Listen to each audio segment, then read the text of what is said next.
Strange things are afoot at the Circle K. That kid is back on the escalator again. Ain't gonna hurt. Here's my boomstick! Game over, man. It's game over.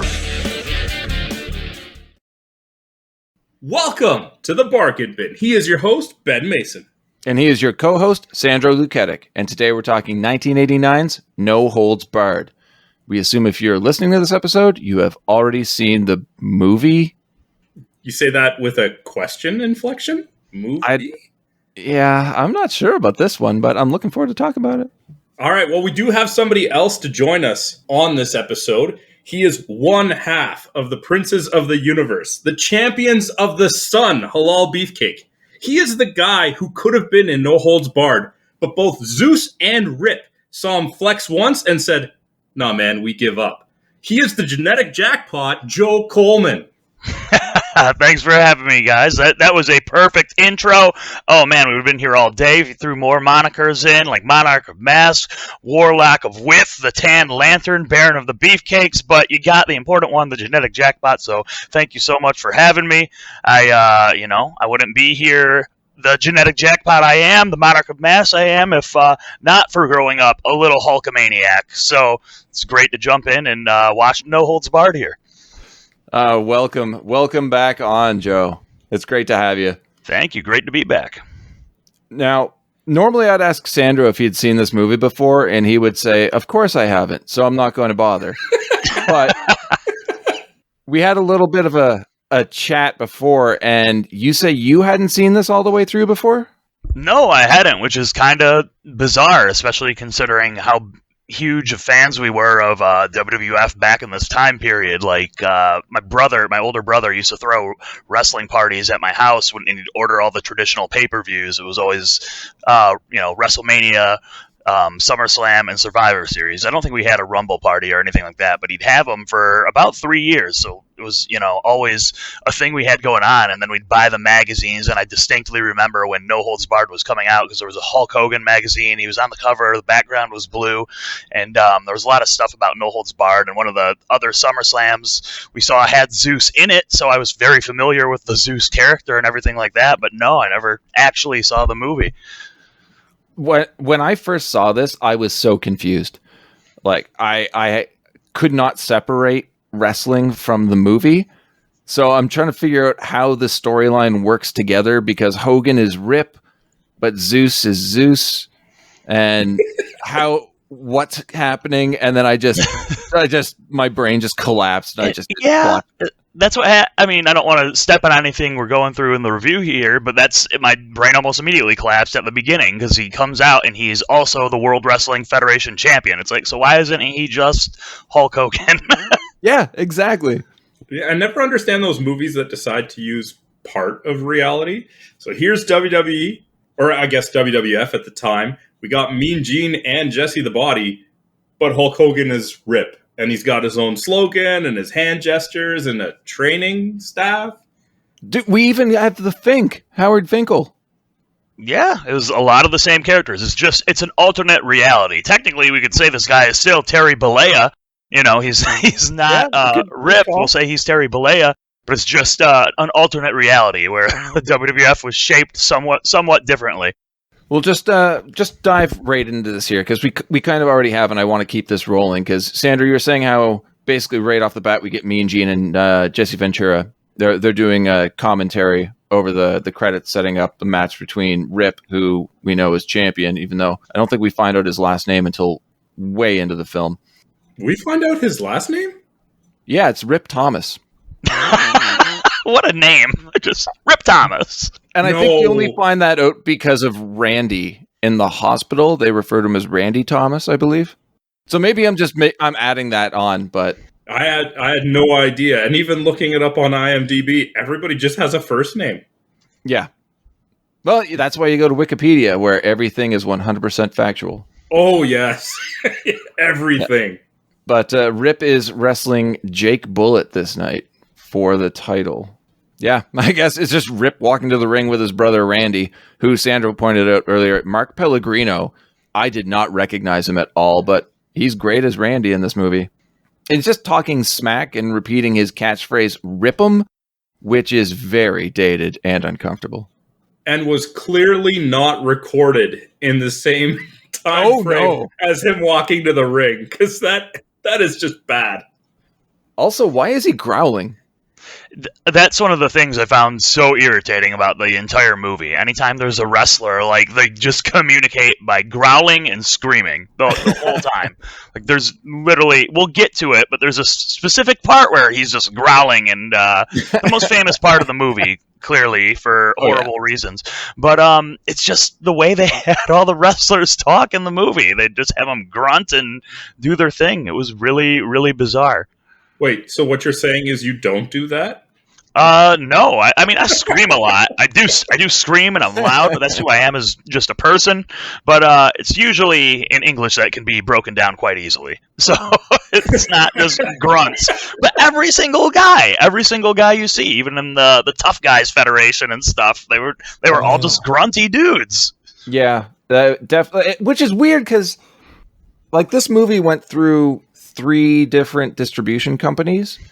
You think, like, originally written by people from WWF, like Hulk and Vince had a heavy hand in writing it. You think they would have not included that, but it's like it had been rewritten, and everyone's just like, all right, well, these guys have a first-hand knowledge, so I guess this is how this works. Yeah, but we actually slipped over it. Thought you guys would mention that Jake Bullet was actually Demolition Axe, which I thought was awesome, and I thought he looked really cool too. Because growing up, I loved Demolition, kind of, but like their outfits kind of don't age well as you grow into an adult and you learn things. And you're like, why were they dressed like this? Yeah, exactly. And I do have Bill Eadie in my notes here too. Yeah, he looks fantastic too. He looked really cool with just like his hair was all spiked up and he had some like crazy eye makeup on. It looked like an intimidating dude. So yeah, I don't know. I thought that would have been awesome if he'd done a career like that. That's how it goes in this reality. He's this guy.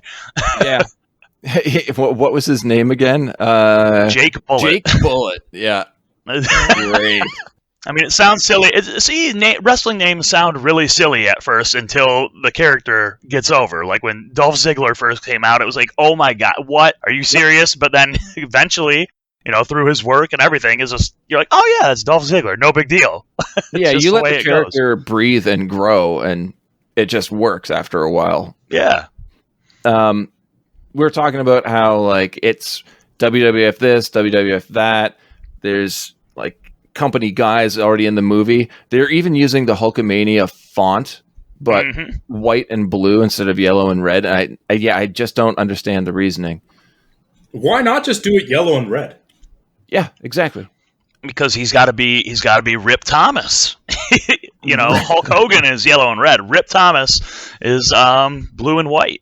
And it is a good color scheme. It looks great on him, but wasn't that Thunder Lips in Rocky? No, Thunder Lips was red and white. It was red and white. Okay. Yes. That's why my weight belt is red and white and says Thunder Lats on it. That's right. Does anybody miss the old red, white, and blue ropes? Oh yeah, absolutely. That was instant nostalgia for me. Even like the old WWF turnbuckle pads were phenomenal. Yeah, it was really cool to see. And obviously filmed at a legit Fed event. Yeah, I wonder what the fans in attendance thought of that. They probably had to come out and explain, oh, hey, they're filming this for a movie, blah, blah, blah. Yeah, I'm sure that confused the shit out of the children. Oh, for sure. Well, yeah, because this was a time where kayfabe was absolutely alive and kicking. Yeah. And even in this wrestling match, they very much make it out that anything can happen here. Can you imagine the Fink being like, ladies and gentlemen, we would now like you to cover your children's ears. And then just explains what's happening. But here we cut to a shot of Brell, played by Kurt Fuller. He's the head of World Television Network. He's in a room full of suits watching the match. And Rip makes his comeback featuring and Sandra has these notes written. I'm reading. I added to them. He has the big foot and double axe hammer to win the match. I had to look that up. I pulled up a script online to make sure that I heard that correctly. And I'm like, why don't they just call it a big boot and an axe handle? Yeah. You know what, though? I love the fact that this movie finally gave credibility to the running axe handle smash, because you always see somebody go for one and they always get hit in the breadbasket. They get cut off every single time, but almost every time. I've seen it work a couple times, but never as a finish. No way. But Rip hits you with a double axe. It's freaking over. Like that, and it looks sweet. You just call it. You can hit that move on anybody. I think I'm going to master this. I'm going to train for a couple years and just debut it and start ending careers with it. Well, keep in mind that the majority of the combat in this entire movie is punch, kick, axe handle. Yeah. There really isn't a lot more to it than that. I love how Randy keeps flashing that weird hang 10 sign. This is the global Rip 'em sign. Yeah, which just psychs up Rip.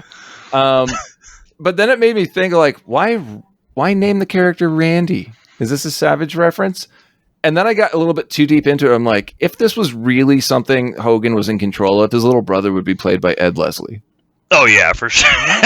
Can you imagine him at this time? Brutus Beefcake, but he's playing, like, a 17-year-old kid? He'd do it. But he's, like, 280 pounds, just massive. Come on, Rip. Why is there not a scene in this movie where Rip goes to get a haircut and it's Brutus? Oh, that's a missed opportunity for sure. It really is. So anyway, Brel is in a room with some suits. Yeah. And he's quite upset because apparently the ratings and outcome of his network are completely reliant on the outcome of this match.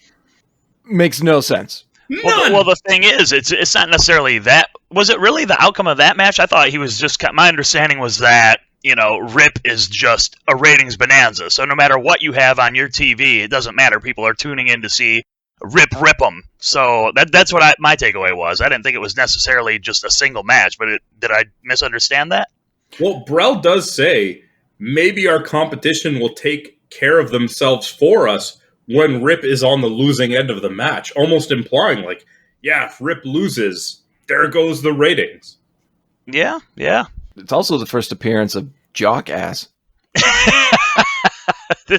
And he says it like 3 times in the movie. I couldn't believe it the first time I heard it, and I said it the second time. I'm like, okay.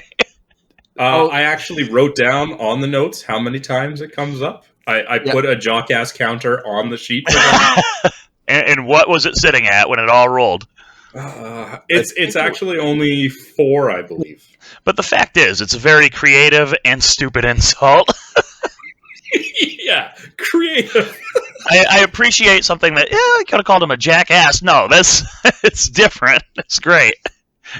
It's one of those moments where you're watching things happening on screen and you're like, okay, plot development, I get you. And then you just hear Jock Ass and your brow kind of furls like, what? Yeah, exactly. We're all taken aback by that. It's just like, jackass. And they actually call Rip the World Wrestling Federation champion. So fully endorsed, again, confusing young me. Yeah, they could have made up a different wrestling promotion, but nope. A shot of the World Television Network, the following day, sorry. We cut to it. A meeting between the suits that affirms that Brel thinks they're losing entirely because of Rip's popularity. And Sandro has a note here, Jock Ass count 2.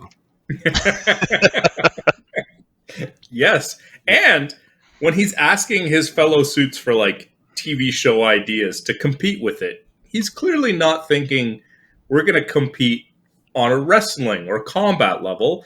You know, these people are suggesting reality shows and game shows. Yep. Conveniently, Brel has a poster of Rip that he can refer to whenever he needs it. Yeah. This is what I need. It's like, why do you have a poster of this guy? Everybody knows who he is, clearly. He's a very famous celebrity, but here you are with a poster of him to prove your point. There's a couple things here, too. Like, Brel tells Ms. Hastings that she survived his, quote, little purge. And my note just says, it was probably budget cuts. They're very apropos today. But one guy, it just says scripted sitcoms basically fired. And how are wrestlers contracted to networks instead of companies, like wrestling companies? Because he's talking about signing people to the network. He wants to sign Rip to the network. Is that just to like get him out into like various means of pop culture? He wanted my takeaway from that was he wanted to get Rip, who's the ratings bonanza, on his network somehow anyway. So that's why he developed this. He's going to go on his own thing and develop this other fighting champion, and then have him directly challenge Rip, and then he'd air it on his network, and everybody would watch it. So that's what my takeaway was. Well, that brings up a very good question, because at this moment in the movie's timeline, when he's trying to sign Rip, there's no fighting competition on the network. What is he trying to sign him to? Yeah. It's something. He wants to put something on with Rip somehow. He's going to make Rip the star. Yeah, well, we've got Rip showing up for that meeting, red and black now, no white and blue. Offers him a chair formerly belonging to Louis XIV. And this actually made me laugh because he takes a seat so and the chair creaks, and both of them look very concerned. Decent chuckle out of me there. And the gag appears later in the movie for some reason. Like that, you get away with that once. Okay, and this I have to go through like point by point.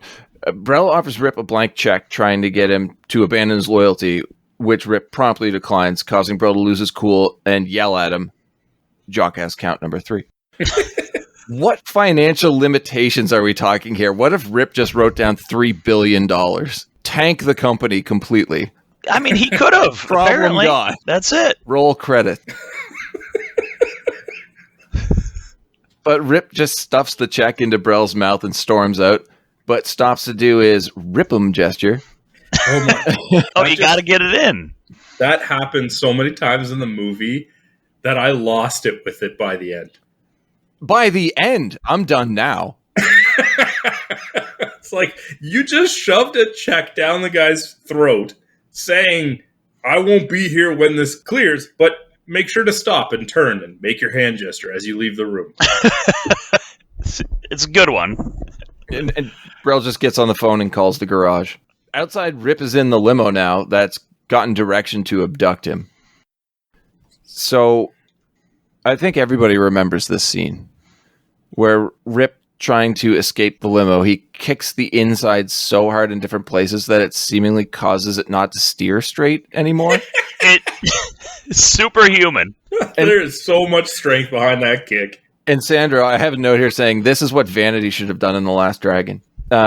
The car ultimately gets to his destination in a warehouse where Brell's goons are waiting. But I do have to say one thing. As he's kicking the door, he's kicking the little console part of the door that's somehow denting the outside. Mm-hmm, yeah. Which means that kick is going through about 4 inches of metal and wood. Well, why do you think he uses a big boot right before an axe handle? That's a very good point. The other wrestlers he's fighting are clearly superhuman if they can survive a big boot like that. You imagine the big boot and their head just explodes? That's what it seems like it would do. Either that or, Rip is just showing everybody mercy because it's a sport. It's a wrestling match. So he doesn't hit him with his full power. I do have to say there's some wicked, crazy saxophone playing throughout that drive. I don't see what's difficult to understand about this. You're right. My bad. Sandra, continue this one? So the limo stops, and I guess he didn't kick the door enough to break it. So he decides that his method of escape, and I believe I wrote it down on the notes, is to Kool-Aid Man / Rey Mysterio his way through the roof. Yes. It looks like there's a bit of a bad cut here, where it shows him almost standing on the roof and then jumping after the explosion. I had to go back to it a few times. It's not done seamlessly at all. Oh, in this movie? I don't believe that. I do not believe that. You know what I would do if I was one of these goons? I would see him denting these doors, kicking the limo off the street, Kool-Aid Manning through the roof, and think, yeah, I could take him. Yeah, definitely. I'd just be there shaking my head and be like, no. I mean, did any of them have guns? What were they intending to do was the thing. Like, what was the point of sending these men after Rip? One of them had a pipe. I mean, they were trying to hurt him, yeah, but like, what was the point in all this? Clearly, Rip could have sued anyway. What's happening? Oh, there is no police officers or suing in this movie, sir. No, not at all. I think the best we get are like private security guards. And that's it. Yeah, there is a number of times in this movie where somebody should go to the authorities, and they do not. They just let everything happen. Yeah, WWF doesn't want the law involved. I mean, as we're gonna see, like it's been established before that anything can happen in a no holds barred match. You can basically get away with killing a guy as long as it's decided in a no holds barred match. Like they've done this on WWF television multiple times. Very true. Like Shawn Michaels said, he'd be thrown in jail if he could do what he wanted to do to Chris Jericho, but he's allowed to do it inside the ring. It's like, so you're allowed to literally pull out a gun and shoot this guy if you want in an unsanctioned match. What? Yeah, when no holds barred spills out into the actual world. Gentlemen, Rip tears the driver's side door off, pulls the driver, and what's that smell? But this is the most intense moment of grunting the whole movie. Oh yeah, it's like right before he drops that line, it's just and he's making these weird faces. It's like, what did the director tell him to do? Why did he tell him to do it this way? It's like 30 seconds too. How long would he have held him and growled? Yeah, if the guy didn't shit himself. It was absurd. And yeah, this is the most famous line of the entire movie that everybody knows who's tuning in. They're like, they gotta cover this. What's that smell? Guy just dookie. Like the weakest thing ever. You know, it's almost like Vince McMahon was like, you gotta put that in the movie.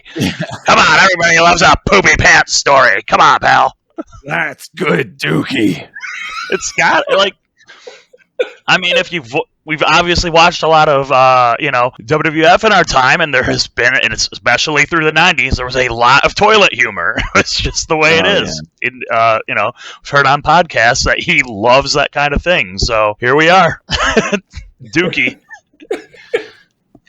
How sad is it that in a movie that is so bonkers, I'll say, this is one of the most memorable parts. It's pretty rough.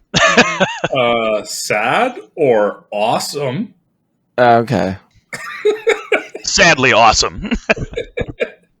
And I want to know what happens between that scene and the next one, because Rip just goes to his network meeting. Yep. No need to report that or investigate being attacked and kidnapped. Just let's move on with our day. It's all, par for the course when you're Rip. That's it. Well, we had to fast track the story to get his new account executive Sam into the movie, I guess. Yep. The note here just says, Rip just spends the meeting fucking Sam and checking her out while making zero attempts to hide it until he spaces out to fantasy fuck her. I wrote that. Yes, you did. And every line he delivers just has no sincerity to it whatsoever. It's so poorly done. It's like, how is this a thing? He would have been better off just growling at her. Yeah, maybe. Yeah, but then she'd shit herself and things would get real awkward. And then what happens, Ben? Rip shuts down the marketing ideas as his outside interest is charity. And then she just asks him out to dinner. Yep. And they actually meet up at a nice restaurant. She said it was dressy, and he showed up in a really sweet suit, by the way, just all white, looking awesome. And everybody treats him like he's a quote-unquote jockass. But we learn there's more to Rip than meets the eye. He's a regular at this fine establishment. There are so many scenes in this movie that just zoom by. Yeah. Well, this is also the return of the chair creak. Because as he's sitting down to dinner, the chair creaks and he stops again, just like in The Office, and looks very uncomfortable, and then slowly rests himself back down. He does not have a good track record with furnishings in this movie. He just breaks everything. Yeah, I mean, he hasn't in his defense, he's 300 plus pounds, so give him a break. He doesn't rip a fucking thing. He just smashes. You're right. It should be Smash Thomas. And you throw up the hang 10, you're like, smash him. It makes sense in this movie. What did everyone think of the waiter? Overdone accent, in my opinion. Oh, yeah, totally. Yeah. Eye rolling. The menu. I don't know if any of you picked up on that. It sounds fucking disgusting. It's basically like styled mushrooms, quiche with snails, asparagus with hollandaise, and peas with butter. You're like, well, I could do that. Going to a dressy restaurant. But yeah, like Joe, you were saying, the entire kitchen staff come out to see Rip, and the waiter's response to the chef indicating Rip is known with the line, Monsieur Le Who. Terrible. Oh, it's rough. And Hogan, okay, and it's bad. We talk about how overacted the waiter's role is. Hogan's French is the worst. It's not good. Oh yeah, it is not good. It's like you can tell he has no idea what he's saying. He's just trying to like phonetically repeat what someone told him and has already forgotten half of what he was supposed to say. Well, that's why they only give him like 5 French words to say. Yeah. But he couldn't have practiced them more than twice. It's like, got it, nailed it. Yeah. You guys didn't realize, but the original script called for him to say "le grrr." Yeah.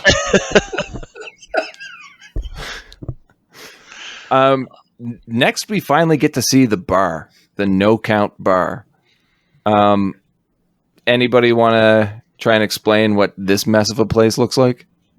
No.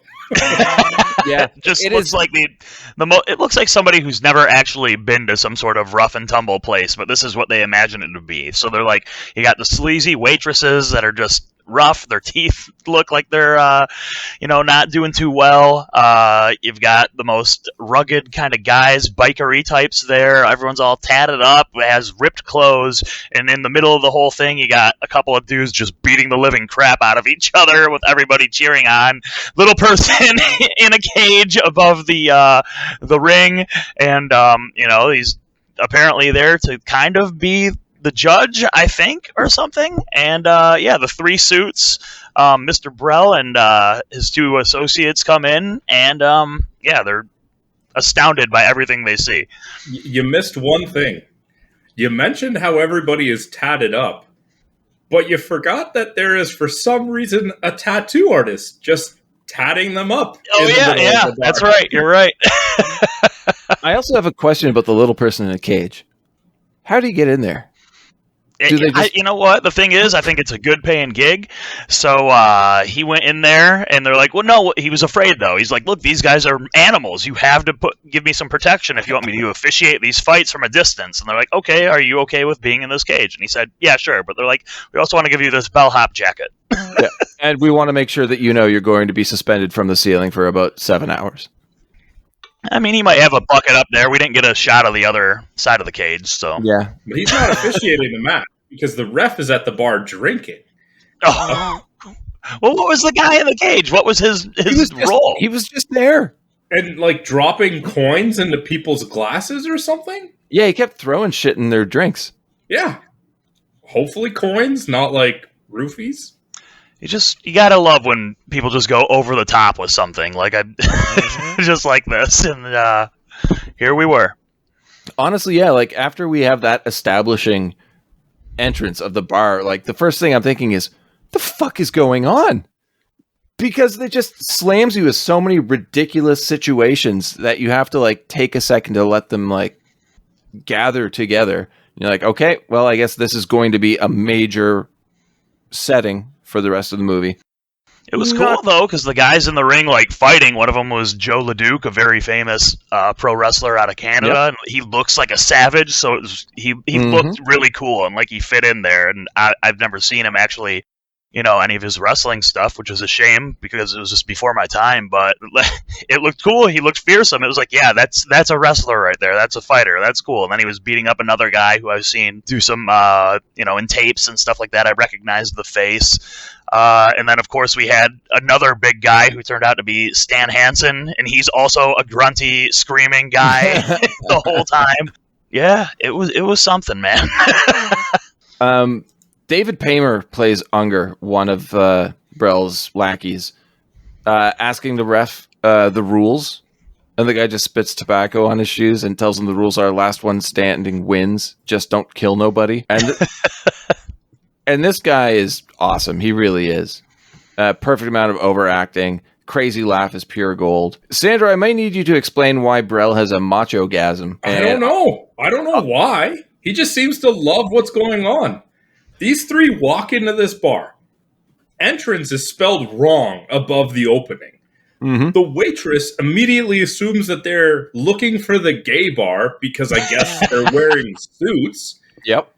And after Unger gets spit on, Brel is just looking around and he's got like the biggest smile on his face and he's like, I love this. I don't know why. And is this the, like, if they go back, I think this is the time they have to go to the bathroom before they leave, right? Yep. So, of course, we get this really extended scene of bathroom humor where they go in and it's the most disgusting bathroom you've ever seen. There's the little pee trough thing, but it's overflowing, and it's one of the most heinous bathrooms you've ever seen in your life. I've seen worse, personally, but it was up there. Yeah. It was up there. Pretty close. But Yeah, and then they were standing, someone comes and pees between them or something, and then, I don't know, the big gag is that, Stan Hansen's character calls them the tiny wangers or something like that. Yeah. You missed a very important thing. What's the that? bathroom had its bathroom dog for some yeah, reason. yeah. They walk in and there's just a dog sitting against the wall. Why? Also, the bathroom door just has VD room spray painted on Yeah. it. What? And just a little bit before that, what was it? Brel offered Stan's character, change from the beers to wrestle or to fight the guy who won the last match. So he runs right in, and one of his moves is just to kick the guy in the dick from behind, and and winning for sure. But let's not forget, after winning the match, he opens a beer keg by driving his finger through the side of it. See, and this is the part that I found interesting, because apparently this guy has, Nightcrawler Bamf abilities. Yep. Because he's in the ring celebrating, drinking his keg, when Ordway and Unger are looking for the bathroom. But when they insult the clientele in the bar, Bubba's already finished in the stall. How did he get there so fast? Yeah, I don't know. He somehow passed him in the hallway at some point. Yeah, he would probably should not be questioning the writing. He decides to let them go with the insults because they have tiny wangers. Yeah. Figures that's punishment enough. Well, they also think that Brel's never going to get this program to work. And, of course, we immediately cut to Brel doing a press conference to say that he's launching the show, The Battle of the Tough Guys. Okay, all right, guys. Is this the worst name that they could have possibly come up with? Oh, yeah. And I mean, they weren't even doing it to be funny. It'd be one thing if they're trying to do it as a parody or something, but yeah. Battle of the Tough Guys. Battle of the Tough Guys. But that's the thing.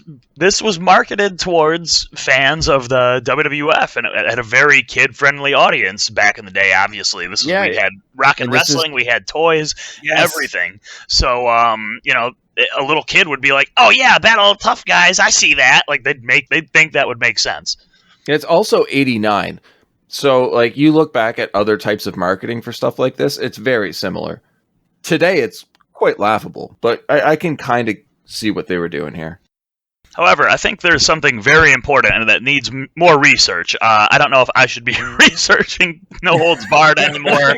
I don't want it taking up that much of my life. But, this came out in 89. This is, 5 years before the first UFC, maybe, something like that. And I think this is the first time I've ever seen an octagon ring. Yep, I agree. I have that in my notes here, too. Octagonal ring is how he described it. But, I think this is the first time. Did Hulk Hogan technically invent the UFC, is what I'm trying to say. 100%. Undeniably. He would definitely tell you that. Yeah. Dana White owes everything. Everything to Hogan. Absolutely. The prize for winning is $100,000 tax-free. Yeah, that 1989 money, that's a lot. Yeah. I don't know. It just doesn't seem like a lot now, but I've seen so many movies over the last 30 years that Yeah. I don't know. It'd be life-changing money for me right now. Someone just handed me I would $100,000. take $100,000. Yeah. Don't get me wrong. Absolutely. But yeah, I don't think I'd, fight Brock Lesnar for. Yeah, I'd have to win, so I don't. It probably wouldn't happen. So, yeah, I don't know. I guess I'd stay home. I don't think I'd be willing to get my ass kicked knowing that I'm just going to lose $100,000 anyway. They were going to pay me regardless. Okay, but yeah. I'm gonna. Keeping in mind that a lot of professional fights, both fighters get paid to do it. In this, you either win $100,000 or get the shit kicked out of you. The stakes are high. But they're all big and they're all tough. Brell and the lackeys meet a few of the competitors before the first taping and then take a seat ringside as we get a fight montage. 33 minutes into the movie, we finally meet Zeus, played by Tiny Lister. What an introduction. And he screams and screams and screams the whole time. Yeah. But the visual of the wall or door or whatever it is getting knocked down, the lighting behind him, and you just see this jacked silhouette. Like, they really made it feel grandiose. And then some lady who for some reason wants to tell him that he doesn't belong, although look at him, he belongs here, tries to tell him to leave, and he just picks her up by the face and drops her into a barrel. That was awesome. The strength needed to do that would have crushed her skull. Yes. On the other hand, Brell loves it and tells him that he's in. Yeah. Oh, God. This movie, guys, it's... Never mind.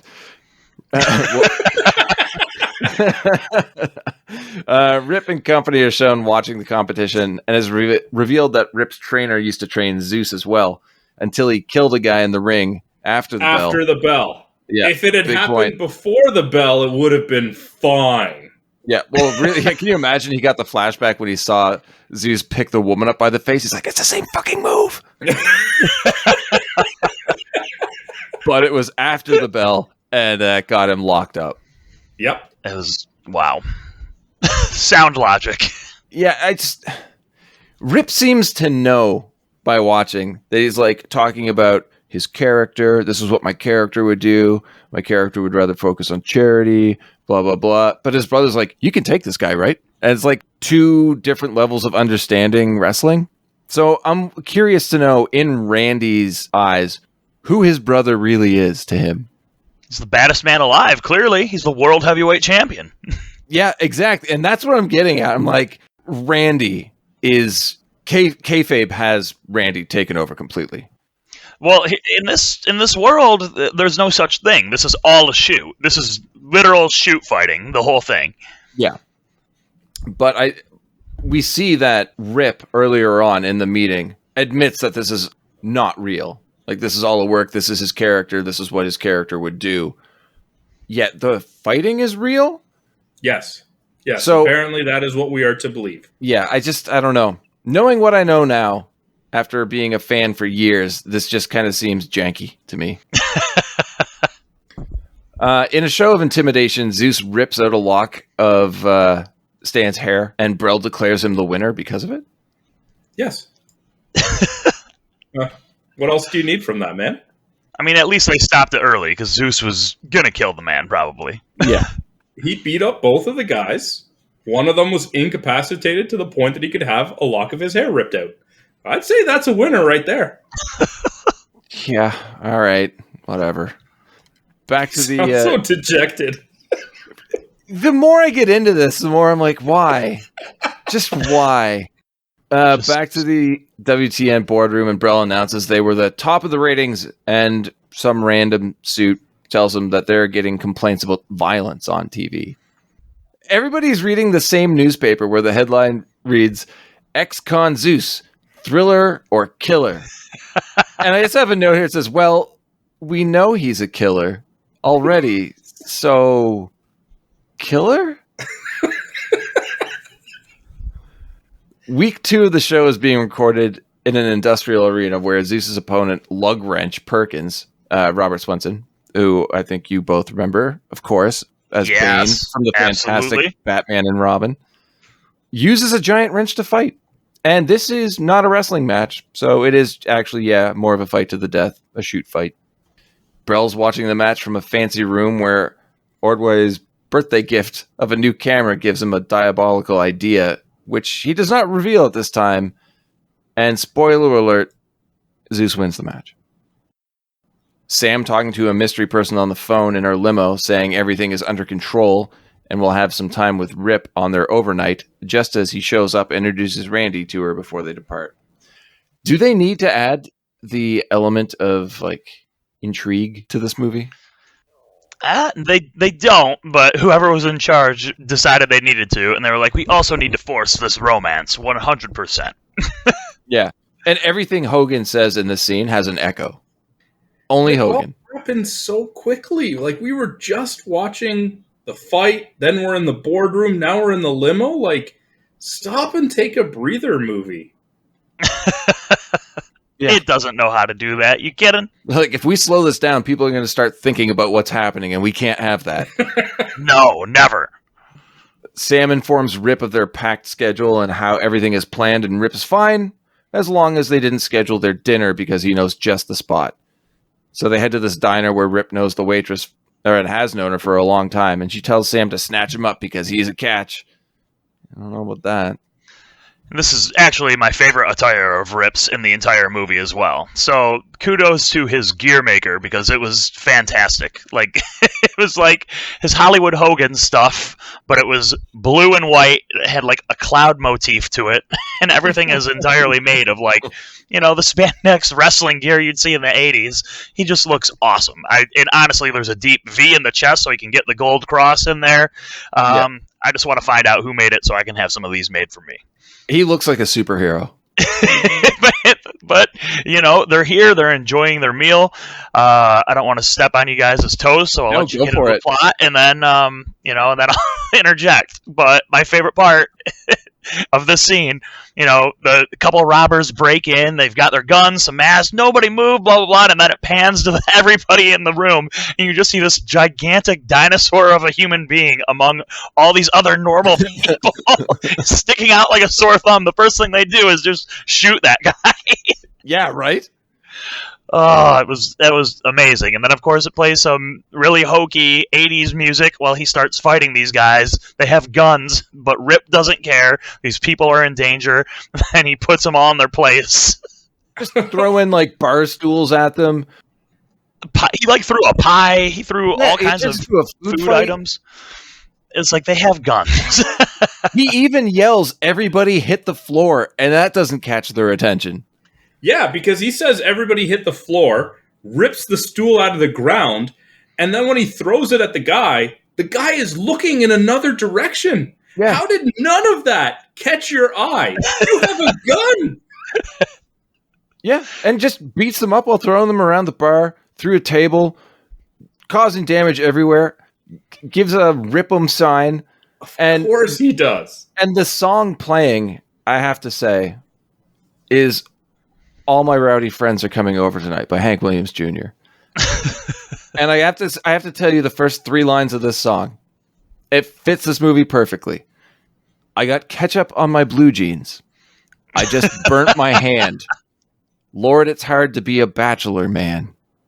Perfect for this movie. No, because he doesn't wear jeans. He didn't burn his hand either. I guess he is a bachelor. But, like, those song lyrics are so fucking dumb. It just works perfectly. I knew a wrestler who came out to that song. So what? It's pretty fantastic. Because I had a buddy that would, like, you know, kind of mockingly, like, sing it or whatever when we'd be telling stories, and I'm like, why do you always say the ketchup on the blue jeans? He's like, that's what his entrance music says. I'm like, what, really? And then I heard it in this movie. I was like, this is where they stole that from? Using it tongue-in-cheek as entrance music? Perfect. Yeah, I guess. I don't know. Perfect. I would love that. I mean, it definitely fit the guy, but yeah, nothing fits this movie. No. And we see that Sam's definitely starting to get into Rip at this point. And cut to the hotel room. The classic hotel room scene. Where they're arguing about how there's only one bed, but Rip informs Sam that it was her office that made the reservations. Well, the rest of this is just no. Oh, this is the cringy. No. I was about to say it's the cringiest scene in the movie, but it's not. But it's uncomfortable. This movie hits some really devastating lows. But of course, Sam is gonna supposedly try and seduce Rip, but Rip is just a man of honor, and he knows she's uncomfortable because there's only one bed. So, being the jockass he is, he uses some wrist tape to separate the room and then hang a sheet between the sides of the bed. I mean, the thought was there. Sandra has a note here that I loved, that saying that he's being a gentleman, but has no hesitations whatsoever about sticking his ear against the bathroom door and listening to her inside. Right? And then, yeah. And then is surprised as she comes out of the bathroom. So surprised that he swallows his mouthwash. So he thought she could have just stayed in there the whole night or something, or until he was done listening to her, at least. But I'm also assuming he swallowed the toothpaste he was brushing his teeth with earlier, so the mouthwash really wouldn't have been that bad. Also, why wouldn't he just wait to do either of those until she was done in the bathroom? Yeah, you can't take turns, man. You're on a tight budget here, or a tight schedule. Yeah. But then they just sit on the bed and have like a heart-to-heart about her dating life and him being lonely? Yeah, it's very, very forced. But you guys, we're missing something. He wore these like little red shorts. And I totally missed Hogan, that. like bent over with the shorts. I was like whoever was in charge, one of the powers that be with this movie, a producer of some sort, decided Hulk Hogan is a sex symbol. And the women are going to want to see this. They're going to see a little bit of romance, or they're going to see Hogan's ass. Yep. Yeah, that's the one time where he like leans forward, and the only thing I'm thinking is, please don't rip him. But after their talk, it's the middle of the night. Sam wakes up because the bed is violently shaking. Obviously thinks that Rip is jerking off, but no. He's doing his regular middle of the night push-up session with his feet on the bed. But this time he's in his full underwear. Yes. Yeah. It's like, how did they get more revealing? Why did we need this shot of Rip like doing declined push-ups with his ass right up in the air? Like, it is horrible. Yeah, and the weird thing is too, like, she wakes up and is on the bed, like moving with the mattress, and his breathing pattern, that's exactly what you would expect. But then it cuts to showing him doing his push-ups, and you're like, you would not be breathing that way. No. So, in my mind, she knew what he was doing, and he's like, oh, fuck, she's awake, and just rolls, is like, try and do push-ups. Yeah, you know what? I think you're right. If it's not what he was doing, it's incredibly rude. It is very rude. You know she's sharing a bed with you, and you're like, I'm just going to put my feet on the bed for these push-ups. Imagine, why? She's like, what are you doing? He's like, shut up, stay on your side of the sheet. Next, Rip just dropping onto the bed and breaks it, and she rolls down on top of him and implies that he did it on purpose and says she is not one of his ditzy groupies. Now, Rip's feelings are hurt by this. He thought she had a way better sense of humor than that. Now, going back to my previous theory, Rip is not sweating. How is he beating it that furiously? That's a good question, too. He was like really working something up. Like, what was going on? You guys are entirely overanalyzing the scene. Well, no, because that's what they want you to think. They want you to think he's like totally beating it there, because like the sound effect and everything, like everything is there, a telltale sign that what is Hulk doing? Why are they doing this? He's hulking up. That's one way of putting it. Yeah, he takes exception to her reaction and tears down the sheet, saying she doesn't need it because she builds emotional walls anyway. So ridiculous. A bit of a jump. It was. You've had like one heart-to-heart with her about her dating life, and you're like, yeah, you build walls. I know. Why? And then he just storms off to go sleep on a couch in the lobby. Yeah, if that bed didn't make his weight, that couch is doomed. No fucking hotel's going to let you sleep on a couch in the lobby anyway. And they'd be like, what are you doing? You're on and he's famous too, right? So he's definitely a huge celebrity. They'd be like, what are you doing sleeping in the room? Or the lobby? There's no way. Yeah, but if they tried to stop him, he would just growl at them, and they'd let him do it. And they'd dookie. He takes the blanket down into the lobby and starts like tucking himself in on the couch, and they're like, no, Mr. Rip, you can't do that. Or he's like, it's like, look, I got kicked out of a room with a really hot woman in it because I was halfway done masturbating, and then we got into a fight, and I ripped the sheet off the wall, and now I got to sleep down here. Rip him? Embarrassing. Cut to Brell berating Sam for not seducing Rip like he hired her to because she's falling in love with him. Wasn't it the middle of the night? She's already there with Brell. Yeah, this movie jumps all over the place because he just fucking backhands her, and now she's at Rip's place. Like that, and that was insane too. Like, this guy can just get away with anything. Brell is somehow just one of the most powerful beings on the planet. Backhands this woman like it's nothing in front of his lackeys. They're clearly a little bit disturbed by it, but way too cowardly to do anything. And then, we're going to see him do some more insane shit later on in the movie. Maybe this is a good time to go to the police. I don't know. Now? Definitely, like, after the first abduction attempt. Well, I mean for Sam, because Sam wasn't abducted the first time. I mean, no, Sam should have gone to the police, and it ain't the last time. Yeah. But then also she'd probably end up getting busted for like corporate espionage. Sam is, like I said, now at Rip's place, bruise on her cheek, and confesses to Rip while asking for forgiveness, which of course he gives her, and then the mood changes and they just laugh it off. He starts tickling her and all that stuff. And then just being like, by the way, the hotel's sending you a bill for breaking the bed. This happens so fast. She confesses, asks for forgiveness, he forgives her, they start making out. Yep. And cool.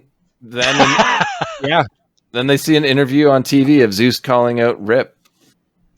And that's it. That's the master plan. Brell is going to have this fight. He's going to air it on his network, and it'll be the most watched show of all time. At one point, neither of Zeus's eyes are looking at the camera. I mean, he's not cross-eyed for real, is he? Yeah. Because I've seen him in other movies, and it seemed like his eyes were normal. Maybe fixed? Because I know that can be changed.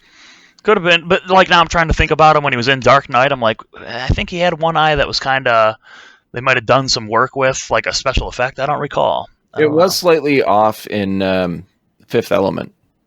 Ah, okay. So yeah, he must be then. But I was looking on IMDb. I thought this was like how he was discovered, but he apparently had movies way before this too.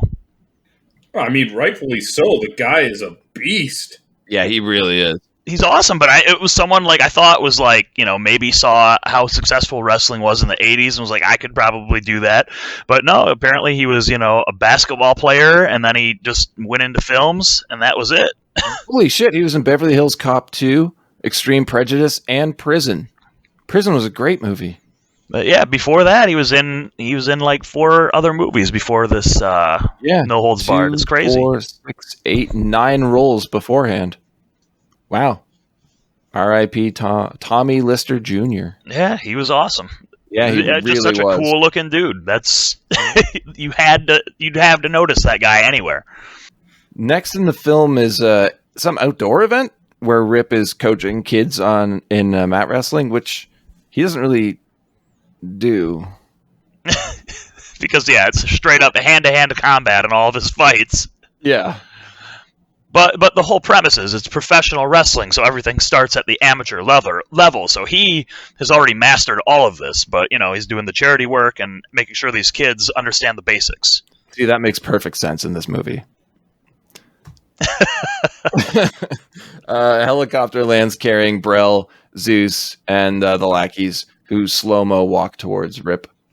And Rip's outfit in this scene is also fantastic. I think he's got like it's a sort of green, but not necessarily lime, not Kelly, not forest, but it's I don't know. I don't know how to describe the color. It's like this aqua-ish green, and he's of course the aqua green tights to match everything else. He just looks fantastic.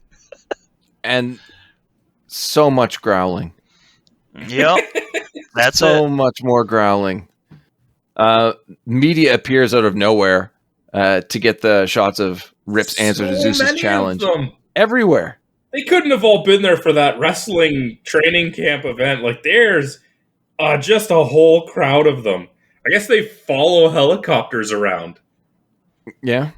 Well, Rip doesn't say anything, and they essentially play it up as him just being a coward. But he was trying to protect those kids. He didn't know what exactly our man was going to do there. Cut to a nighttime scene where Rip's trainer says he did the right thing by turning down the challenge and is setting a good example for the kids, as you were saying, Joe. Exactly. You didn't need to cut to that. You could have had the trainer there, and just as Brel and Zeus walked away, him saying, "You did the right thing."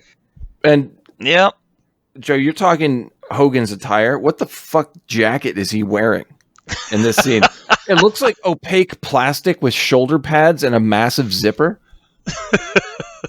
I don't know. I don't know about that. Sandro's note here is just holy fucking quick cuts, Batman. Now we see someone grab Sam in a parking garage who says, "Mr. Brel says it's party time," and proceeds to try and abduct / sexually assault her. This is the cringiest thing. This is like, what the hell? Was this rated PG or was it PG-13? Ooh, let's take a look here, because they're just showing this, and that was. Let's see. Yeah, I don't know. Who announces what they're about to do by saying who hired them? Apparently, this guy. Could there be no way to find out who sent him? Okay, it's rated PG-13, I guess, whatever. But either way, it's still ridiculous, because Mr. Brel apparently is powerful enough to send a guy out to just apparently rape this poor woman for leaving, and there will be no repercussions for this at all. I guess he is that powerful because there's no police officers in this world. Yeah, and apparently our man Rip just decides that's enough. He sees him. He's on a motorcycle looking awesome. And rather than get off and just beat this guy into a bloody soup, he tries to run him over with the motorcycle, comically catches him between the crotch and on his butt, so the guy is riding on the front of it, and he hits the brakes on the cycle. Dude smashes into a tree, Looney Tunes style, and Hogan just laughs and then just drives away. Oh, he has to throw in a rip 'em first. Oh, yeah, absolutely. Yeah. He doesn't drive away until he does the rip 'em. Yeah. Totally appropriate for the tone of what's happening. He sees what's going on. This guy is on top of Sam. Between her leg. Like, it was... that was really ridiculous. Yeah, and what is he doing? He's laughing, making jokes, throwing up the rip 'em sign? Maybe you should be a little more angry, man. He's completely insane. Well, luckily, they rectify it by then having him return to Sam and showing his deep emotional acting side. Yeah. Awful. Absolutely awful. Also, this poor woman's been traumatized. Hulk Hogan is the last person she needs confronting her about anything right now. This entire scene just has no place in the movie. No, it's not necessary. No, like, we already hate Brel. We don't need that to make us hate him more. It's completely unnecessary, yeah.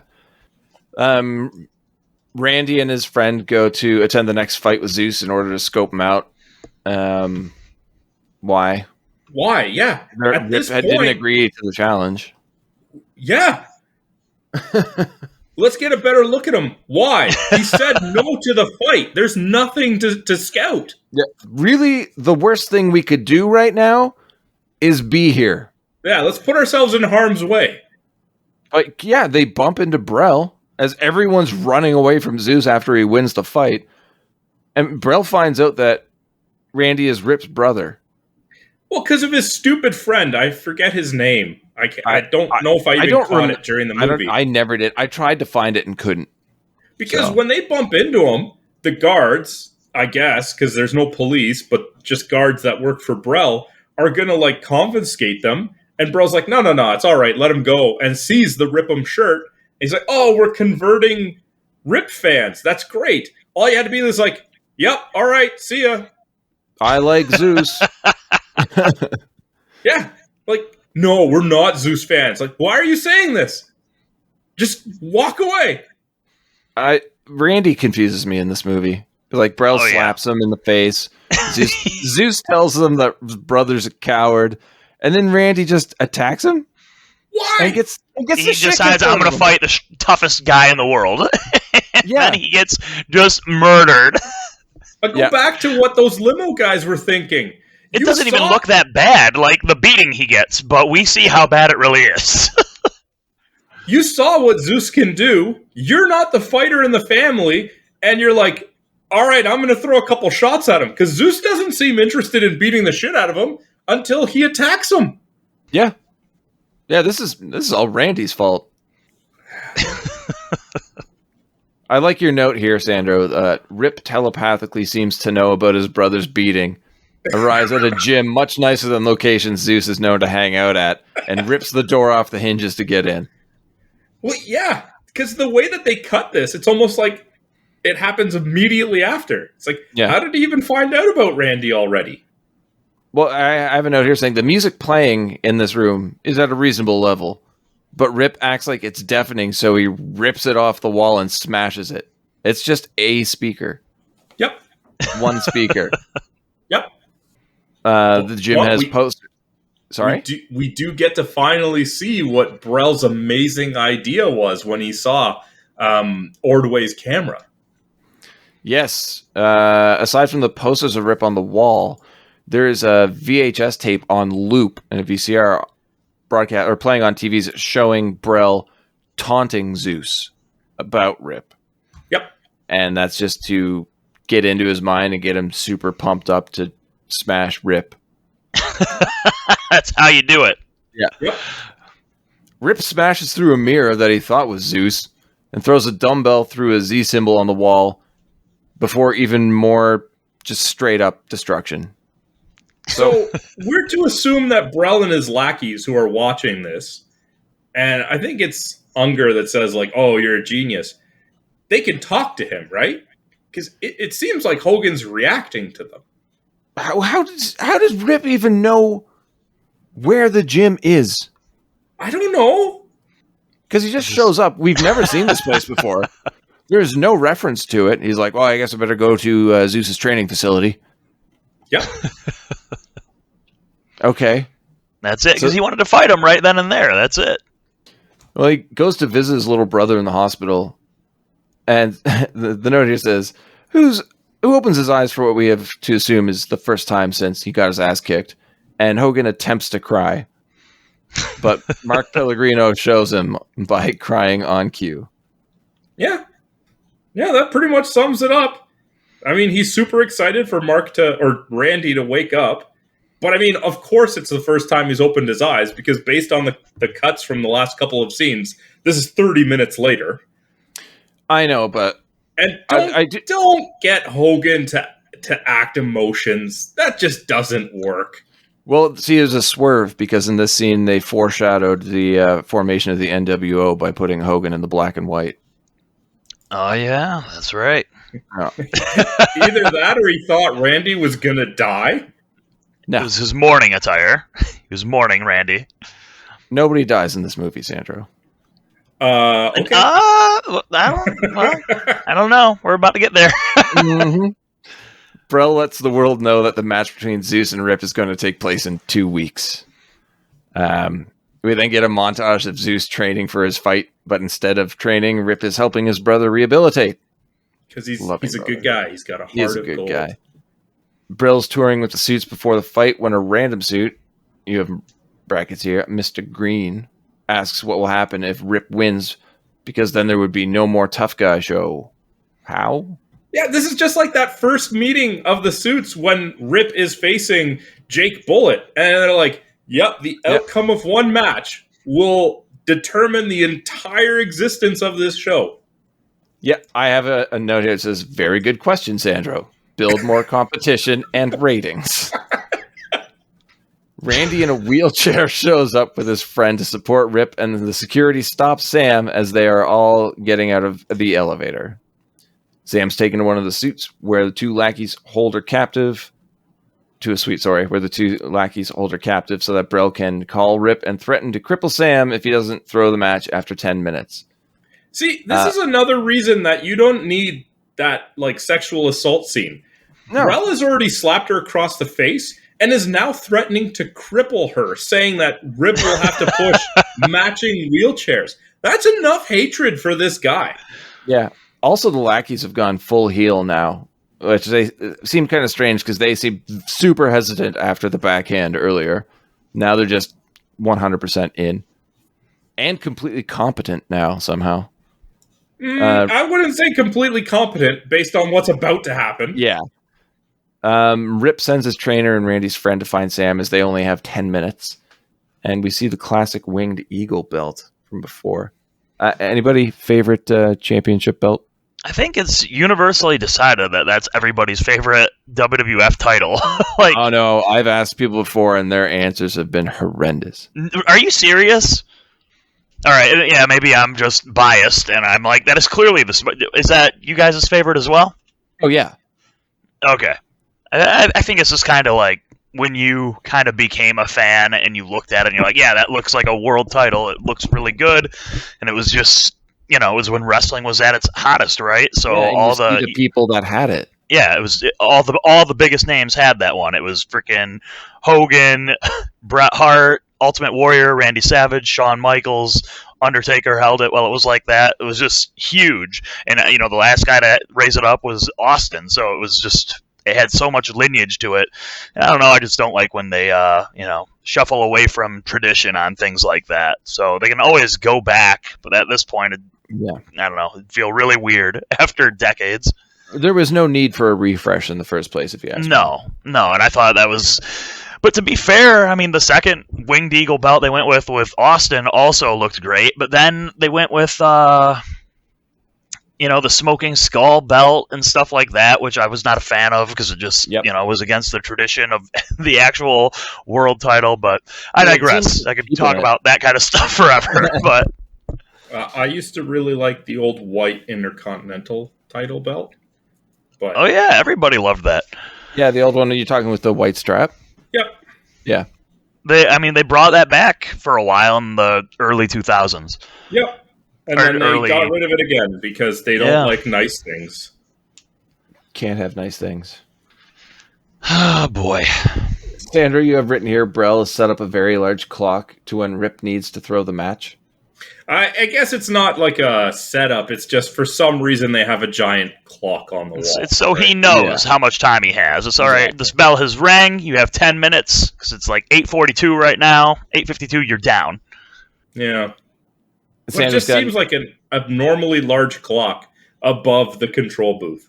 Oh, it's for us. It's totally for us. If this is a shoot, does Brel really think that Hogan or Rip would win the fight anyway? So he's got to make it look good for 10 minutes, or what if Zeus literally murders this man in under 10 minutes? Well, it's very still possible. Wins, right? Like this is a failsafe, right? Yeah, either Zeus legit wins or Hogan throws the fight. Either way, he gets the result he wants. That's true. Either way, he's getting to some crippling at some point. Sandro, Zeus enters wearing the ugly ass shoulder pads. Should have asked Show enough for his. They are insane. Like they're huge. They look like he's got a mountain on each shoulder. But it really does look like they made shoulder pads out of like a roll of tinfoil. Oh, definitely. They're not good. You guys saw when he backhands the announcer who goes flying, right? Oh yeah. Did you notice the other guy who just goes flying even though he wasn't hit? No, I didn't notice that. Yeah, he just gets. It's like he was supposed to, and Zeus missed, so he just jumps anyway.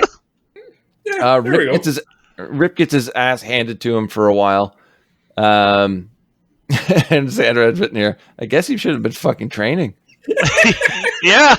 Yeah. Luckily, Randy is there to offer superior strategy by shouting, "Come on, Rip, try." The whiniest voice, too. I think you even said it with more emphasis than he did. I put much more energy into my Come on, my Rip, performance. try. Oh, that's what I was doing wrong. I forgot that trying part. Yeah. Guards and lackeys in the suite are so into the match they don't see Sam's brilliant escape plan of getting up and walking out the door. Just leaves. And the one guard is so into it. He's like throwing shadow punches. Like, yeah, come on. It's like, oh, they didn't cuff me or tie me up, and there's the door right there. Yeah. But also, she sneaks out, gets in an elevator. By the time that she gets out of the elevator on her floor, the guards and lackeys have somehow made it there before her.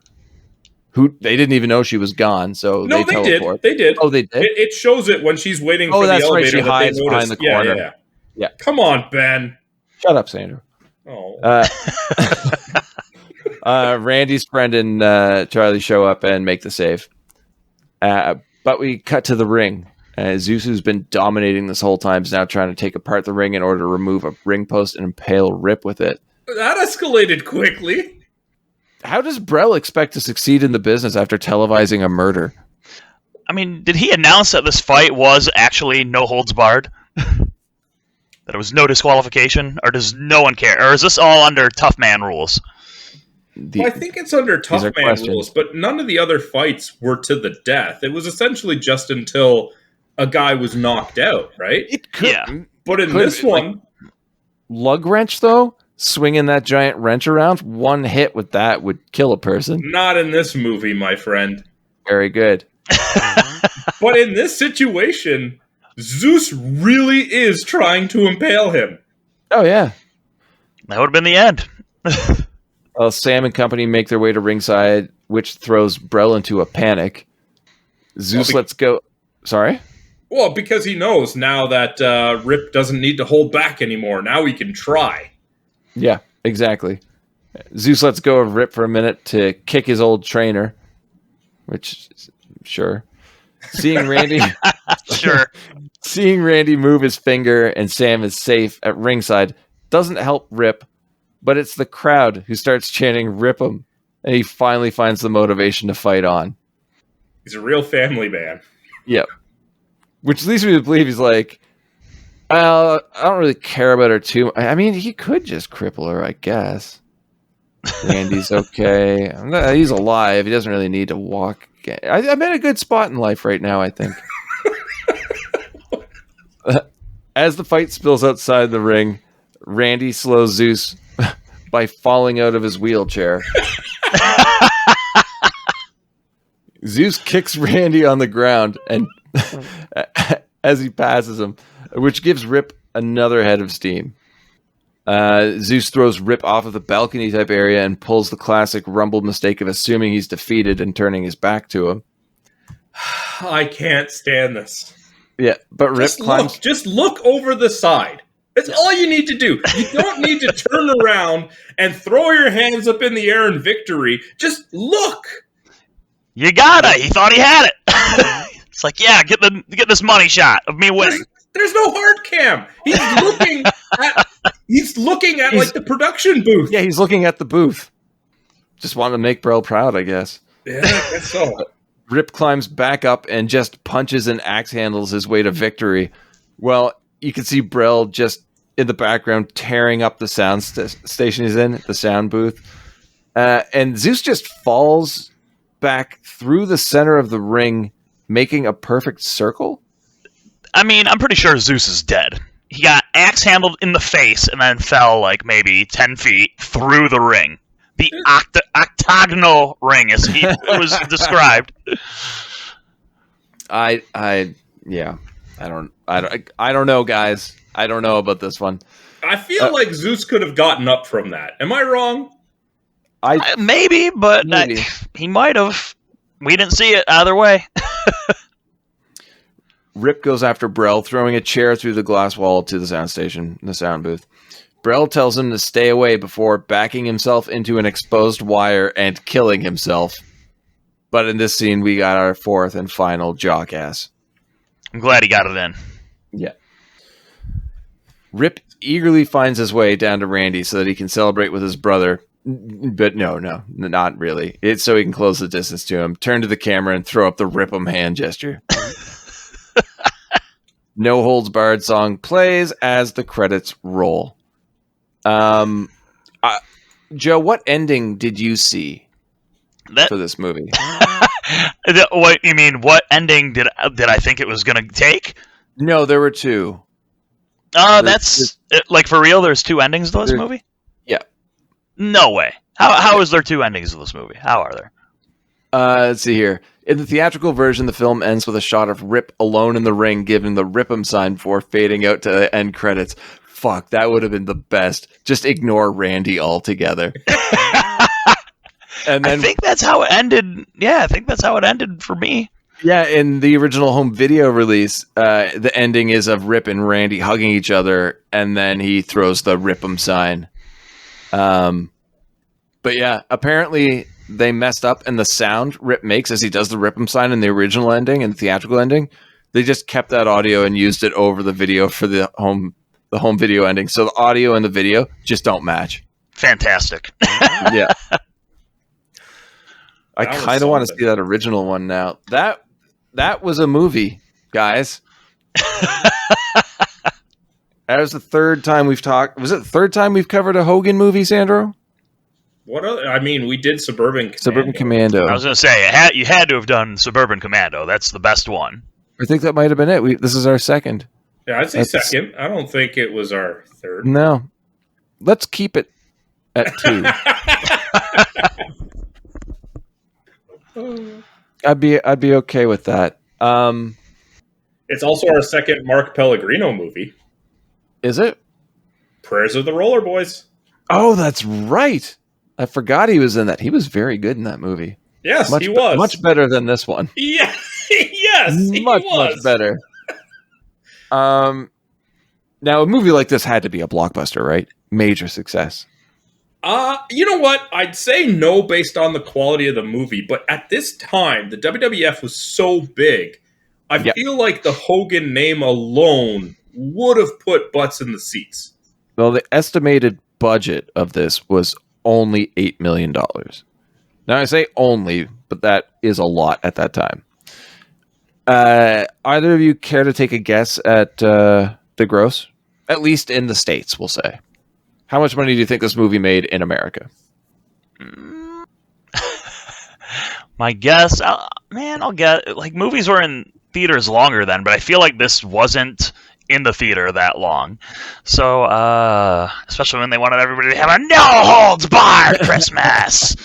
So maybe, Did it come out at Christmas time? I remember just Vince talking about that and saying it on commentary a few times to make it. Maybe it came out around Christmas. Let's see, June 2nd. Okay, so yeah, maybe that was when it was coming out on video around that time. Yeah, that would make sense. So yeah, I'm gonna say it made. We'll say a total gross for 1989. We'll say it made. I'll go with 23 million. Oh, that's way too high. There's no You way think that that's was. too No, the expensive? movie I don't wasn't know. that good. I mean, you're gonna get decent sales on box office, but as soon as somebody sees it and their friend's like, "Hey, should I go see this?" They'd be like, "No." I'd say it's probably like 18, like 5 less than that. Like, I think this movie made a profit, but it can't be more than like double its budget. Well, I guess it could be if I'm saying 18, but 23 seems way too high. Yeah, I think you're right. Yeah, at first I was gonna go low. I was gonna be like, I think it made like 10 million, but I was like, I'll give it the benefit of the doubt, taking into account how popular it was in the '80s, or Hogan was at this time. But yeah, Well, I mean, 18 million would still be huge. Like a 10 million profit for this movie especially after seeing the movie, would be an accomplishment. Oh, But, yeah. Ben, what did it make? Well, you both overshot it. Well, It made exactly double its budget. So 16 million. I said it couldn't make more than double, and then picked the number that I was know. more than double. I was definitely laughing when you said that. Yeah, I was looking it up while Sandro was giving his answer there, and I was like, I don't know. I'm gonna say 16. I was gonna, yeah. Now I just wanted it to be more successful, I guess. I could see this movie when it came out in '89 being huge, because this is 80s action movie written all over it. Oh yeah. You pepper in some wrestling, and like, how could this not be massive? The answer is because nobody fucking liked it. Everybody gave it shit reviews. Oh, here, a perfect example. The highest rating for the movie of the ratings that we do actually comes from the IMDb for a change. And it's sitting at a 4.3. Ooh. That's way above the tomato meter on Rotten Tomatoes. Those critics absolutely hated this movie. It's sitting at 10. 10%? 10%. I'm shocked though. It's that high. I thought it would have been a single digit for sure. Audience score 34. I think I like this movie more than those ratings, but we'll get into that. Let's just hop into awards for now. All right, let's do that. So our first award is your least favorite character. Now that can be because of the character's actions or the actor's performance, but for whatever reason, the character that you just didn't want to see any more of. As a courtesy, we have our guest go first. So, Joe, who did you have as your least favorite character? My least favorite character has to go to Mr. Brell. So they definitely did their job right. I hated the heel in this movie very, very much. Mm-hmm. He was a heinous person. And I just thought it was completely ridiculous. His motivations, everything like that. The fact that he got away with slapping everybody, crippling a dude, an attempted rape hit. For all of those reasons, his actions in the movie, he's just got to be my least favorite. All right. Mm-hmm. And Ben, you normally start between the two of us. I had a tough time going between least favorite character and least favorite performance. Okay. My least favorite character is Rip. Okay. I had a feeling someone might pick that. Yeah. It's just such a wishy-washy character played by somebody who is poor at acting in film. It's not gonna go well, guys. It's just not. I think if they had taken not even well established, but an actor who had more experience and just didn't make this WWF. But I know they did so because they wanted the Hulk Hogan name to push this movie.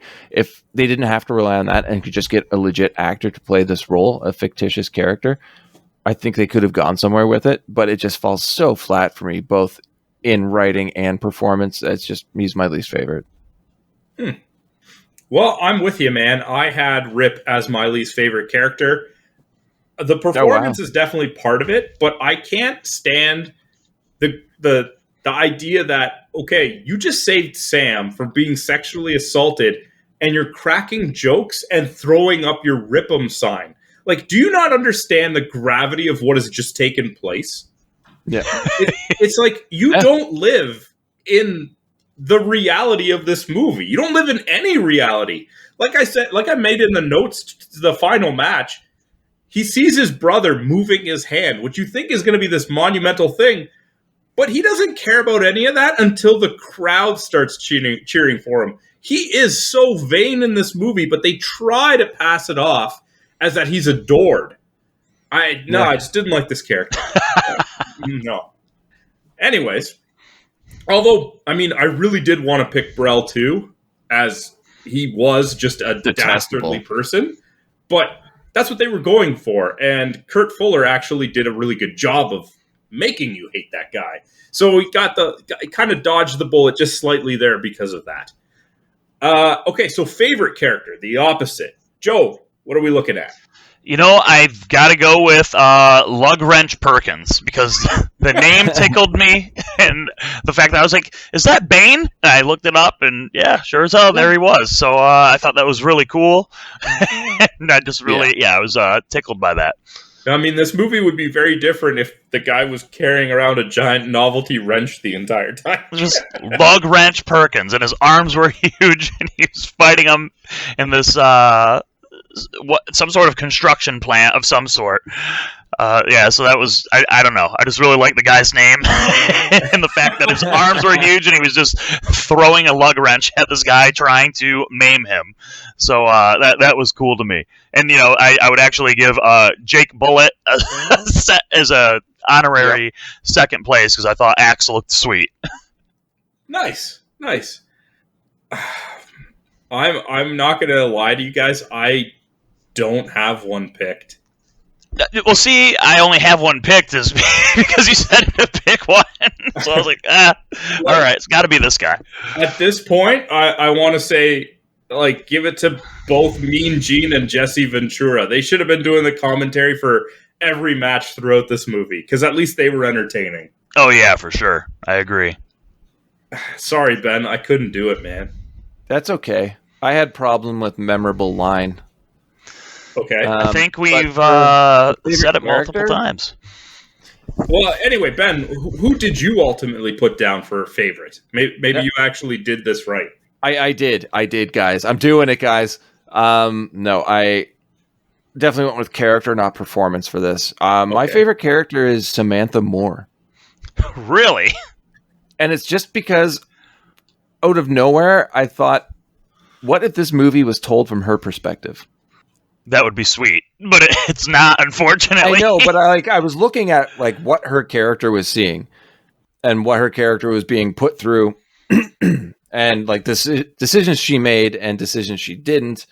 And I just thought Samantha was probably the most fleshed out character in this entire film. She definitely had more of a hero's journey than anybody else in it. Exactly. That's why I kind of had to go with her. The acting, let's not kid ourselves here. It's not great. But I really enjoyed the character. So yeah, I picked Sam Moore. Fantastic. All right. So your favorite or most memorable line? What do you got, Joe? We've said it multiple times throughout the pod here, but it's got to just be jockass. Straight up. Just jockass. Yeah. Yeah, it's jockass for sure. It's not even just the word or the phrase. Like, there's a few times when Kurt Fuller says it with such emphasis. Like he's using it like a weapon. He is throwing that thing out there. Oh, yeah. In his mind, this is an incredibly hurtful statement. To be fair, it does tick off Hogan quite a bit. Is that what you had too, Ben? Oh, yeah. Honestly, before you say your memorable lines, Andrew, Kurt Fuller has great lines in almost every movie he's in. Like even at Wayne's World, like Scary Movie. Do either of you remember Scary Movie where he's the sheriff? No. Yeah, I mean, oh no, yeah, you're right. I don't. Yeah, I don't. I was thinking of Scream, not Scary Movie. But yeah, and he wasn't. He's being interviewed and he's talking about the kids, and he's like, "Yeah, you know, teenagers have died, but what can you say? Shit happens." But sorry, like he'll always make me laugh. But Sandra, your memorable line, is it jockass? It is not. Sorry, guys. I broke the streak there. You went to Dookie, didn't you? I did not actually. Okay. It'd be too predictable. Do you want to guess what my favorite line is? Rip him? No, no, that would be the case if we had a least favorite line. I actually have written down here. Hold on. Let me get. Come on, Rip. Try. Yeah, that's pretty good. You should know me by now, Ben. That killed me. It's like, Why should Rip try? You're not. Yeah. Yeah, that. I mean, that it's gonna stick with you. That's true. It is memorable. All right. So our final award is your favorite or most memorable moment or scene. Joe, what do you got? It's hard to pick a favorite, and I mean, there's a lot of memorable scenes, but I don't know. I like him hitting the big double axe and Zeus falling to his death through the octagon. So I'm gonna give it to just that. All right. Okay. I mean, that's big moment in the movie for sure. Just murder Zeus. Theatrical moment for sure. I'm surprised we all don't have the same one. I'm sure none of us have the same one, buddy. Okay. So mine is when Zeus picks up a woman's face like a basketball and throws her off a balcony into a barrel for no reason at all. Yeah. That's great. It's probably one of my favorite moments of the movie because it just doesn't make any sense. Is that your favorite too, Ben? It's or not. What? Okay. No, I know Ben. See, I want to change my answer now because I'm like, yeah, that was sick. That was sweet. Yeah, definitely that. See, I went with memorable instead of favorite. Okay. And every time I think of this movie, the first thing that pops into my head is him trying to kick the shit out of that limo door. The fact that the guy doesn't just stop the car and run away, maybe. Honestly, at that point, I just would have grabbed the wheel and just start jerking it back and forth and just trying to like rock him around the back of the limo so he doesn't brace himself to keep kicking the door. Like try and do some evasive move to shuffle him in the back a bit. But no, Rip just kicking that limo all over the street is going to stand out in my mind first and foremost. All right, so that was our awards, which brings us to essentially the final question about this movie is what were your overall impressions, your final thoughts, your recommendations on 1989's No Holds Barred? Joe?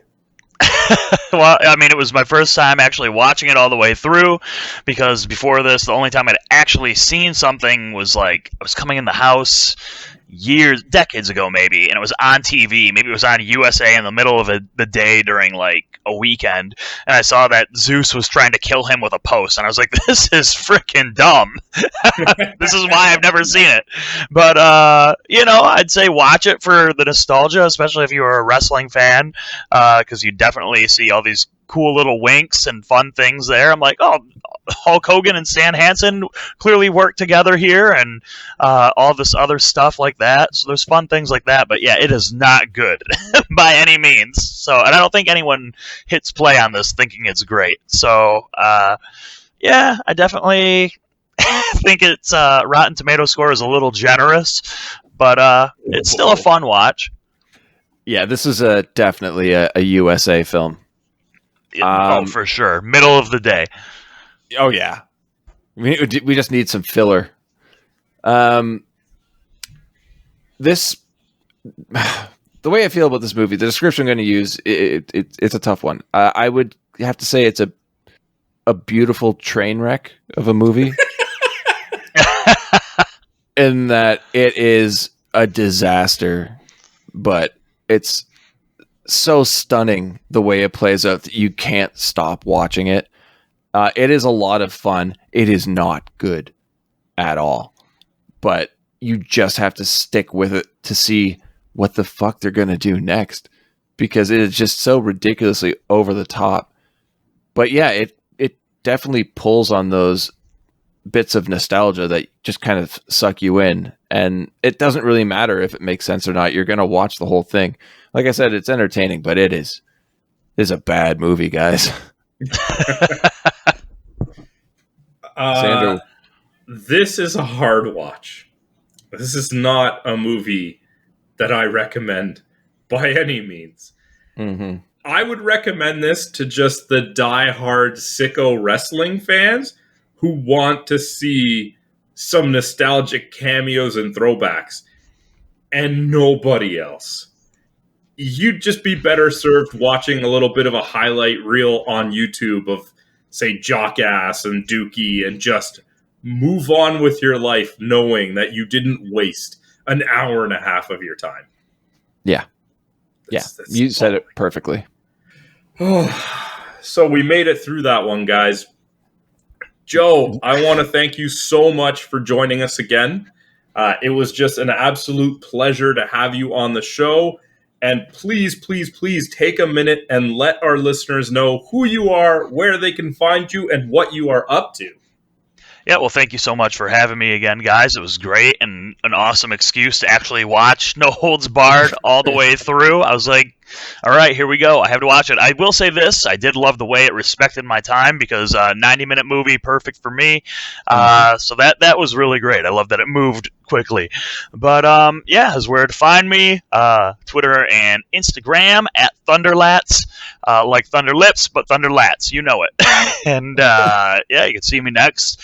Coming back to Canada next weekend. Very excited for Greektown Wrestling on the 24th in London and the 25th in Toronto. Go check it out online and grab some tickets if you're available. It'll be really, really good shows, so I'm really looking forward to that. And then, of course, we'll be coming back a little bit more frequently as well in come August when Smash returns. So, yeah, come see me. I feel like I almost need to apologize to you for making you watch this movie finally. No, it was worth the watch because now I know. And like I said, there was all kinds of cool little things like Joe LeDuc and Stan Hansen, like in the movie. Edie. I was like, that was, and yeah, it was really cool seeing that. No, it's fun to chat about this movie, guys. Like it's we all have very similar feelings about this film, which very rarely happens. So, yeah, this was a good chat. I can't believe we actually talked about the movie for a longer period than the movie itself ran. I mean, it's a movie that's more enjoyable to talk about than to actually watch. Good point. But if any of our listeners want to chime in, let us know on social media what you guys thought about No Holds Barred. You can hit us up on Twitter. We are at BS Bargain Bin, Facebook.com/BS Bargain Bin, or leave a comment in the comment section on the YouTube video. This was a tough week, but it was only made that much better by having Joe on it. Agreed. And now I need to know, Joe, are you going to punish us like we punish you, making you watch No Holds Barred? Or are you going to be nice? What are you going to make us watch next week? Well, I think I'm going to be real nice, guys. I think you're going to watch the 1993 action classic Firepower. Los Angeles, the year 2006. Citywide crime has increased 300%, and a gang called the Hellsiders control most of the city.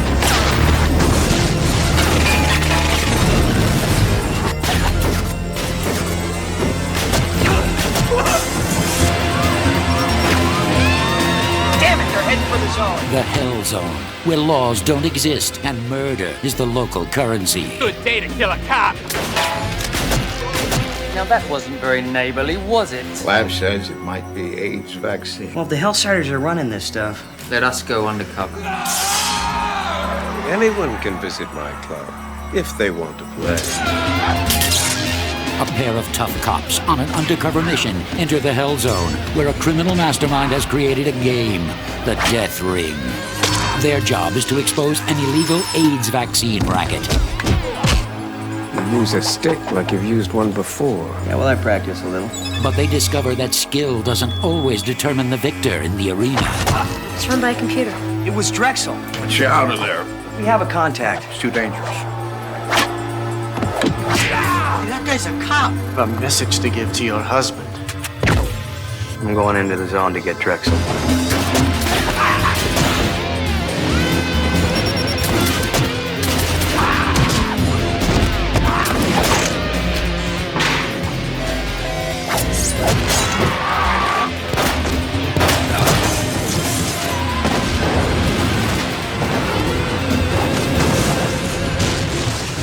Too bad we can't do that in the real world.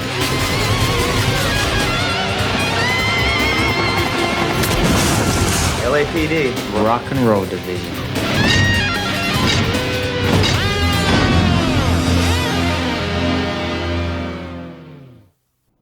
Oh man, Have you gentlemen seen this before? I have. I'm excited. I think that it's pretty obvious that my answer is always no. I have not seen it. All right. Well, you are in for a treat, I think. All right. Until next week, have a good one. All the best, guys.